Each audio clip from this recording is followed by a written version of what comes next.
அண்மை செய்தி 4 தொழிலாளர் சட்டங்களை இன்று அமலுக்கு கொண்டு வருவதற்கான அறிவிப்பை ஒன்றிய அரசு வெளியிட்டிருக்கிறது.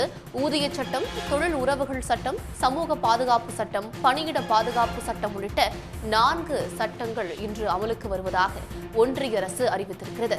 புதிதாக கொண்டுவரப்பட்ட 4 சட்டங்கள் இன்று அமலாவதாக ஒன்றிய அரசு தெரிவித்திருக்கிறது. அண்மை செய்தியாக பார்த்து வருகிறோம்.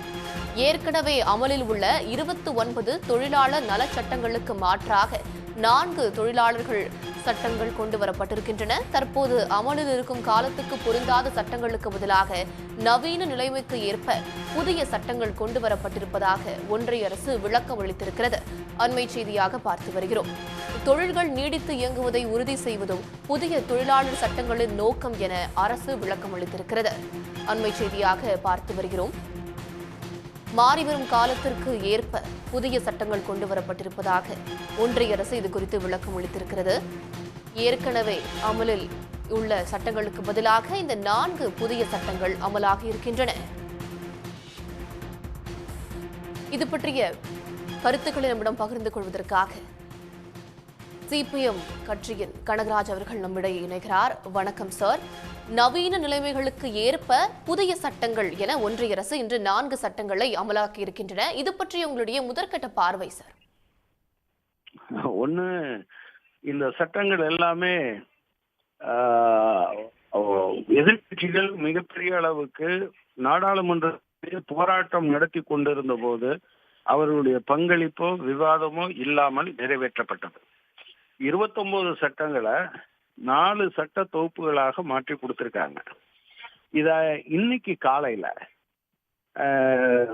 தொழிலாளர் துறை அமைச்சரை சந்தித்த பிஎம்எஸ், அது RSS தொழிலாளர் அமைப்பு, அவங்க வெளியே வந்து பேசியிருக்காங்க. நாங்க இதை ஏத்துக்கல, இது முற்றிலும் ஒரு 2 விஷயத்தை மட்டும் நாங்க ஏத்துக்கிறோம், மற்ற விஷயங்கள்லாம் நமக்கு எதிராக இருக்கு, எனவே அதை நாங்க ஏற்க மாட்டோம்னு கடுமையா விமர்சித்ததாக அவங்க சொல்லியிருக்காங்க. இல்ல அவர் பாக்குறோம்னு சொல்லியிருக்காங்க. ஒண்ணு, காலத்துக்கு ஏற்ப மாறுகிற போது அது மாறணும், அதுல எந்த சந்தேகமும் இல்லை. ஆனா காலத்துக்கு ஏற்ப தொழிலாளிகளுக்கு மட்டும் பாதகமாக மாற்ற முடியுமா? இப்ப ஆக்சுவலா 8 மணி நேரம் வேலை பார்க்கணும். இந்த சில இடங்கள்ல இதெல்லாம் சேர்த்து சாப்பாடு, அப்புறம் இடையில டீ டைம், இதெல்லாம் சேர்த்து 9 மணி நேரம், இனிமே அது 10 மணி நேரமா இருக்கும்.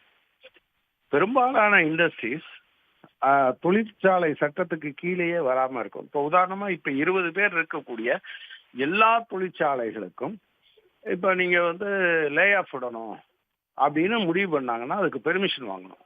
இனிமே அது பெர்மிஷன் வாங்க முடியாது. சிலதுக்கு 100, சிலதுக்கு 200, சில இண்டஸ்ட்ரீஸுக்கு 300 வரை வச்சிருக்காங்க. அப்படின்னா என்னன்னா, தொழிலாளிகளுக்கு எந்த விதமான இப்பன்னா என்னன்னா, நீங்க அந்த மாதிரி ஒண்ணு பண்ணணும் அப்படின்னு சொன்னா நீங்க அரசிடம் அனுமதி பெறணும். இப்ப இனிமே அது அப்படி இருக்காது. ஒன்ன தெரிஞ்சுக்கங்க, அவங்களே சொல்லியிருக்காங்க, பிஎம்எஸ் சொல்லியிருக்கிறது. ஆக்சுவலா நாங்க அதை ஒத்துக்கிறது இல்லை. ஆனா பொதுவா என்ன பேசுவாங்கன்னா, தொழிலாளர் பாராளுமன்றம் சொல்லுவாங்க, labour Congress, Indian labour Congress.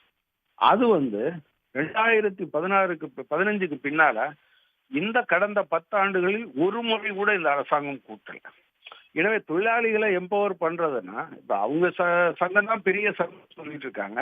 அந்த சங்கத்துக்கு சேர்ந்து நடத்துற ஒரு முத்தரப்பு, அதுல யாரெல்லாம் இருப்பாங்கன்னா, அரசு தரப்பு இருக்கும், தொழில் நடத்துவோர் தரப்பு இருக்கும், அதே போல தொழிலாளர் தரப்புல இருந்து இருப்பாங்க, விவாதிப்பாங்க என்ன செய்யலாம்னு. அப்படி இந்த கடந்த 10 வருடத்தில் ஒரு முறை கூட கூட்டாதான் அரசாங்கம் இது. நீங்க இன்னொரு பக்கத்துல பாத்தீங்கன்னா, ஏதோ எம்பவர்மெண்ட் எல்லாம் அவர் சொல்லியிருக்காரு. உண்மையில் அது அப்பட்டமான ஏமாற்றம்.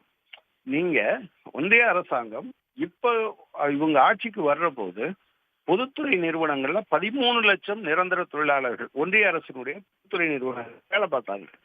இப்ப கணக்கு நான் கடைசியா லாஸ்ட் இயர் பார்க்கும்போது அது 9 லட்சமா இருந்தது. அதை விட அது இன்னும் குறையா இருக்கும். எனவே அடிப்படையில் தொழிலாளர்களுக்கு இருக்கக்கூடிய பெரும்பாலான உரிமைகளை பறிப்பதாகவும், அரசு தலையீடுகளுக்கு பெருமளவுக்கு வாய்ப்பில்லாமல் இருப்பதாகவும், இன்னொரு பக்கத்துல பாத்தீங்கன்னா இப்ப இன்ஸ்பெக்டர் ஆஃப் ஃபேக்டரிஸ் எந்த ஃபேக்டரியவும் எந்த நேரத்திலையும் இன்ஸ்பெக்ட் பண்றதுக்கு வாய்ப்பு இருக்கு. ஆனா என்ன தொழிலாளர் சட்டங்களோ ஏற்பாடுகளோ இருக்கான்னு பாக்குற அதிகாரத்தை யார்கிட்ட கொடுத்துருக்காங்கன்னா அந்த கம்பெனி செல்ஃப் சர்டிஃபை பண்ணும். ஆமா, எங்க இதுல சேஃப்டி ஏற்பாடுகள்லாம் சரியா இருக்கு, எங்க இதுல பணியாளர்களுக்கான எல்லா சட்டமும் அமலாகுது, அவங்களுக்கான வசதிகள்லாம் செஞ்சு கொடுத்துருக்கோம் அப்படின்னு அவங்க சர்டிஃபை பண்ணிட்டா போதுமானது.